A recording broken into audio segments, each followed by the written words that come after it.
আসসালামু আলাইকুম সবাইকে। ফারজানা সিম্পল লাইফে আপনাদের সবাইকে ওয়েলকাম জানিয়ে আমি ফারজানা চট্টগ্রাম থেকে আজকে আরেকটা নতুন ব্লগ শুরু করতে যাচ্ছি। আশা করি আপনারা যে যেখান থেকে আমার ব্লগটি দেখছেন সবাই ভালো আছেন, সুস্থ আছেন। আলহামদুলিল্লাহ, আমরা অনেক ভালো আছি। তো সকাল থেকেই ব্লগটা শুরু করেছি। তাসিদ দোহা স্কুলে যাবে, ওদের জন্য আমি নাস্তা বানিয়ে নিচ্ছি। আর তাসিদ দোহা দেখা যায় সকালে যখন স্কুলে যায় তখন ভারী কোনো নাস্তা করতে চায় না, খুবই হালকা নাস্তা করে বিস্কিট খেলে একটা বিস্কিট খেয়ে একটু চা খেয়ে চলে যায়, বা অনেক সময় দেখা যায় একটু ব্রেড টোস্ট করে দিলে বা একটা রুটি খেলে আর কিছুই খেতে চায় না। যেহেতু ওরা 7:30টার দিকে স্কুলে চলে যায়, তো দেখা যায় বাচ্চারা ঘুম থেকে উঠে এত সকাল ভারী নাস্তা খেতেও একটু সময় লাগে। তো এদিকে হচ্ছে তাসিদ দোহা রেডি হয়ে নিয়েছে, আমি ওদের জন্য ব্রেড টোস্ট করে নিয়েছি। তো আজকে সকালে একটু ঠান্ডা পড়ছিল, তো তাসির হচ্ছে সুইটার পরেছে, আর দোহা তো এখনও পুরোপুরি রেডি হয় নাই। সকালে ঘুম থেকে উঠতে এত বেশি ওদের কষ্ট হয়, তাসিরকে ডাকলে উঠে যায়, দোহা সকালে ঘুম থেকে তেমন বেশি উঠতে চায় না। তো যেহেতু মর্নিং শিপে স্কুল, তো সকাল তো স্কুলে যাওয়ার জন্যই ঘুম থেকে উঠতে হয়। তো ওদেরকে স্কুলে পাঠিয়ে দিয়েছি, ওর আব্বু নিয়ে গিয়েছে। তো আমার আজকে হচ্ছে কেকের অর্ডার আছে, একটা হচ্ছে অরেঞ্জ পাউন্ড কেক আর 3টা হচ্ছে চকলেট জার কেক। তো আমি ওদেরকে স্কুলে পাঠানোর পর চিন্তা করলাম সকাল সকাল কেকটা আমি বানিয়ে রাখি, এটা আজকে বিকেল 4টার দিকে ডেলিভারি দিব। এই তো কেকের ব্যাটার রেডি করে আমি ওভেনে দিয়ে দিলাম। তো আমার কেক তো হয়ে গিয়েছে, আমি বের করে নিয়েছি, এটা এখন আমি ঠান্ডা করার জন্য রেখে দিব আপাতত। এরপরে আমি সকালের নাস্তা বানাবো, নুসেবা আব্বু আসবে, উনি সকালের নাস্তা খেয়ে যাবে অফিসে। তো আমরা দুইজন একসাথে নাস্তা করে নিব। তো নুসেবা আব্বুকে আসার সময় বলেছিলাম সকালের জন্য নান রুটি কিনে নিয়ে আসতে। মাঝে মাঝে দেখা যায় নান রুটিটা খেতে ভালো লাগে, প্রতিদিন তো ঘরে রুটি বানানো হয় বা অন্য কিছু বানানো হয়, মাঝে মাঝে দেখা যায় আমার নান রুটি এটা চা দিয়ে খেতেই ভালো লাগে। তো এদিকে হচ্ছে চা বসিয়েছি, নুসেবা আব্বুর জন্য একটা ডিম পুচ করে নিয়েছি, আর অরেঞ্জ কেক বানিয়েছি তাওরাতের জন্যে। তো আগে আমি নুসেবা আব্বুকে নাস্তাটা দিয়ে দিলাম, এই যে নান রুটি, এরপর অরেঞ্জ কেক, সাথে একটা ডিম পুচ দিয়েছি। আর উনি বলছিল রুটি ঝোল দিয়েই খাবে, তো ওনাকে একটু ঝোলও দিলাম। তো আমাদের সকালবেলা দেখা যায় রুটিটা ভাজি দিয়ে বা সবজি দিয়ে বা ডাল দিয়ে খাওয়া হয়। তো সকালে রুটি বানালে আমি রাতে ভাজি নয়তো ডালটা বানিয়ে রাখি, আর মুরগির ঝোল থাকলে দেখা যায় মুরগির ঝোল দিয়েই খাওয়া হয়। তো বাচ্চাদের একটা ডিম পুচ বানিয়ে দিই, তো ওরা কিন্তু ডিম দিয়েই খেয়ে নেয়। মাঝে মাঝে দেখা যায় ভাজি দিয়ে, বা অনেক সময় দেখা যায় তাসিদ দোয়া চা দিয়েও খেয়ে ফেলে, আমিও চা দিয়ে খেয়ে ফেলি। তো সকালে যেহেতু কেক বানিয়েছি, আমি তাওরাতের জন্য একটা বানিয়েছি, তাওরাত দেখা যায় কেকটা পছন্দ করে খেতে। তো আমিও যেহেতু কেক বানাই, প্রায় সময় দেখা যায় তাওরাতের জন্য বাহিরের থেকে কেকটা কিনে নিয়ে রেখে দিই, ও প্রায় সময় দেখা যায় কেকটা পছন্দ করে, চকলেট মাফিনটা।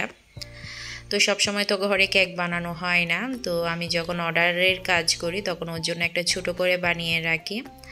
আর কেক বানালে না ঘরে থাকে না, বাচ্চারা আছে সবাই খেয়ে ফেলে চায়ের সাথে বা এমনিতেই খেয়ে ফেলে, সবাই কেকটা অনেক বেশি পছন্দ করে। তো যেহেতু অরেঞ্জ কেক বানিয়েছি, আমি তাওরাতের জন্যই বানিয়েছি, ওখান থেকে 1 পিস নুসেবা আব্বুকে দিয়েছি, ওনার অনেক বেশি ভালো লেগেছে অরেঞ্জ কেকটা। তো যেহেতু এখন বানিয়েছি একদম গরম গরম ছিল, তো উনি অনেক বেশি পছন্দ করেছে। তো এই তো আমি সকালে নাস্তা করে একটু টেবিলটা পরিষ্কার করে নিয়েছি, আর টেবিলে আমার রানারও দেওয়া হয়নি, একটা উপরে টেবিল ক্লথও দেওয়া হয়নি। আর গ্লাসের উপর দেখা যায় অনেক বেশি নোংরা হয়, দাগ বসে থাকে, যেহেতু বাচ্চাদের ঘর। আর বাচ্চাদের দেখা যায় টেবিলে খাবার দিলে এত বেশি নোংরা করে, খাইয়ে দিলে তো পরিষ্কার থাকে, আমার বাচ্চারা দেখা যায় খাইয়ে দিলে খেতে চায় না, হাতে ধরেই নিবে, তারপর একটু পর বলবে আমাকে খাইয়ে দাও আম্মু। তো এইসবের মধ্যেই যাচ্ছে আমার দিনগুলা। আমি শুধু সকাল থেকে ঘর দৌড় গুছাই, সারাদিন মনে হয় কয়েকবার আমি ঘরটা ঝাড়ু দিই, তবুও কিন্তু নোংরা হয়ে যায়। দেখা যায় আমার 3-4টা বাচ্চা আছে, ওরা অনেক বেশি নোংরা করে, যেটা খাবেই না কেন ওরা নিচেই ফেলবে। তো এই তো আমি টেবিলটা পরিষ্কার করে নিয়েছি, এখন আমি রুমটা গুছিয়ে নিব। আমার শাশুড়িও এখনও ঘুম, আমার শাশুড়ির রুমটাও গুছিয়ে দিব। তো এই তো আমি রুমে চলে আসলাম। রুমে আমার রুমটা একটু গুছিয়ে নিব। তো নিচে যে পাপোশটা দেখতে পাচ্ছেন এটা হচ্ছে শতরঞ্জি। শতরঞ্জি সাইজ একটু বড় হয় আর পাপোশের সাইজ একটু ছোটো হয়। পাপোশ বলতে এটা পাপোশের চেয়ে একটু বড়, লম্বাতে 30 আছে, পাশে হচ্ছে 22 আছে মেবি, আমার যদি ভুল না হয়, আমার মনেই থাকে না কোনটা কত ইঞ্চির। তো এগুলা মূলত আমি আনিয়েছি, আমি আমার বাসাতেও রাখবো, পাশাপাশি সেলও দিব। তো এগুলো কিন্তু আমার ভিডিও দিইনি, ভিডিও দিতে হয়নি, ভিডিও না দেওয়ার আগে পিকচার দিয়েছি আমি, ওখানেই কিন্তু সেল হয়ে গিয়েছে। এগুলো একদম সুতার, মকমল সুতা যেটা রং।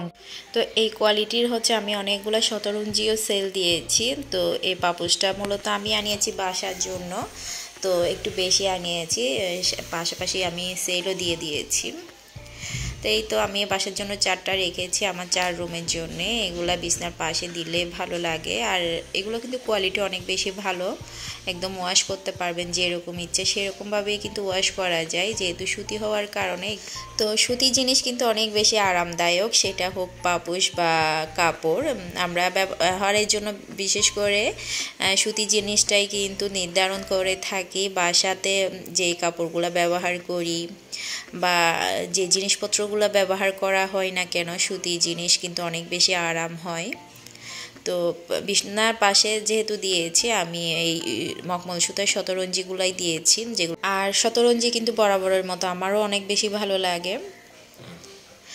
তো এই তো ঘরদোর পরিষ্কার করে নিয়েছি, ঘর ঝাড়ু দিয়ে নিয়েছি, একটু সময়ও লেগেছে সব কিছু গুছিয়ে করতে আর কি।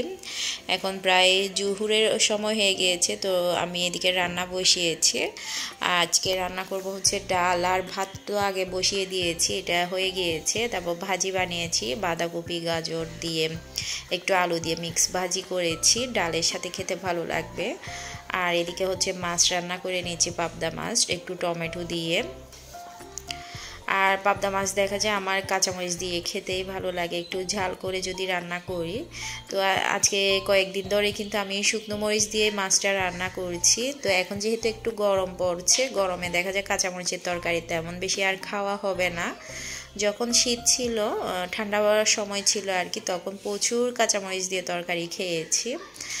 শীতের সময় দেখা যায় কাঁচামরিচের তরকারিটা ভালো লাগে, যখন একটু গরম পড়ে তখন শুকনো মরিচের তরকারিটাই ভালো লাগে। তো এই তো আমি রান্না বান্না করে বাচ্চারা খেয়ে নিয়েছে, আমিও খেয়ে নিয়েছি, যেহেতু আমি ডেলিভারি দিব এই কেকগুলো 4টার দিকে। তো আমি জার কেকগুলো রেডি করে একটু ফ্রিজে রেখে দিব। আর পাউন্ড কেক তো ফ্রিজে রাখার দরকার নেই, এটা আমি এমনিতেই দিয়ে দিব, শুধু জার কেকগুলো একটু ফ্রিজে রাখবে একটু ঠান্ডা হওয়ার জন্যে। তো আজকে অর্ডার ছিল আমার 3টা চকলেট জার কেক আর একটা অরেঞ্জ পাউন্ড কেক। আর এই অরেঞ্জ পাউন্ড কেকটা সবাই এত বেশি পছন্দ করেছে, আর অরেঞ্জ পাউন্ড কেক কিন্তু অনেক বেশি মজাও হয় খেতে।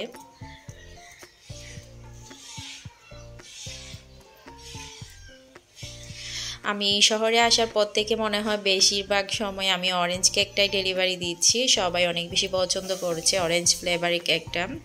অরেঞ্জ জার কেক ডেলিভারি দিয়েছি, এরপর অরেঞ্জ পাউন্ড কেক দিচ্ছি। অরেঞ্জ পাউন্ড কেকের অর্ডার তো আমার প্রায় সময় আসছে, আর অরেঞ্জ ফ্লেভারে কিন্তু বার্থডে কেকও ডেলিভারি দিয়েছি।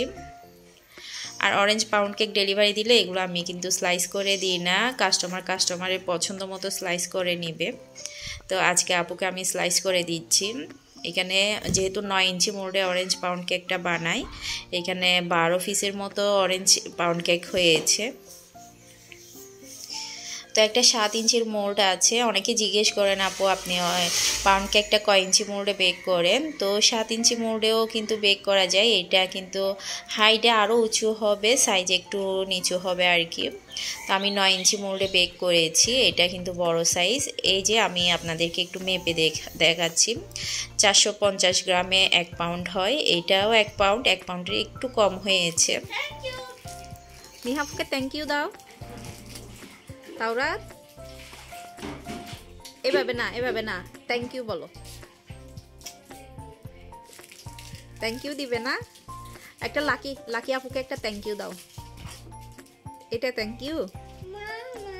ও মা চকলেট দিছে বলে এতবার থ্যাংক ইউ দিতে হবে।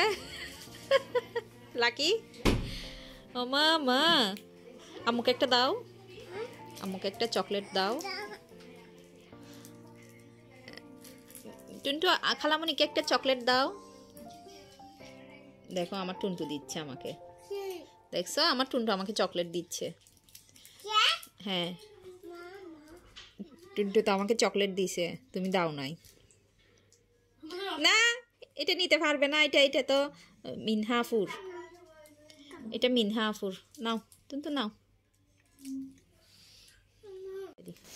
তো এই তো আমি হাতের কাজ সব সেরে কেকও ডেলিভারি দিয়েছি আলহামদুলিল্লাহ। কাস্টমার অলরেডি হাতেও পেয়ে গিয়েছে, আমাকে মেসেজ দিয়ে জানিয়েছে ওনারা কেক হাতে পেয়ে গিয়েছে।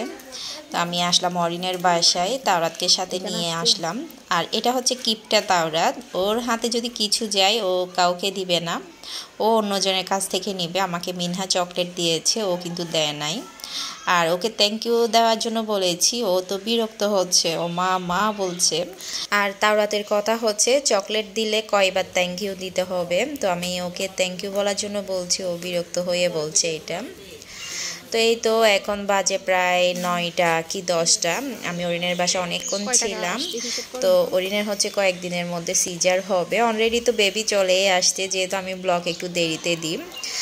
তো যেহেতু মেডিকেলে অ্যাডমিশন নেবে সিজারের জন্য, ওর টুকিটাকি প্রয়োজনীয় কিছু জিনিস আমি ওকে কিনে দিয়ে আসলাম। আমি আর নরিন গিয়েছিলাম, মুন্নি গিয়েছিলাম, আমরা তিনজনে একসাথে গিয়ে ওর যাবতীয় জিনিসপত্র কিনে দিয়ে ওকে আসলাম, যাতে মেডিকেলে যাওয়ার সময় ব্যাগে নিতে পারে। আর এই ফুলটা হচ্ছে দোহা বানিয়েছে ক্লে দিয়ে, অনেক বেশি সুন্দর হয়েছে, সেটাও আপনাদেরকে দেখালাম।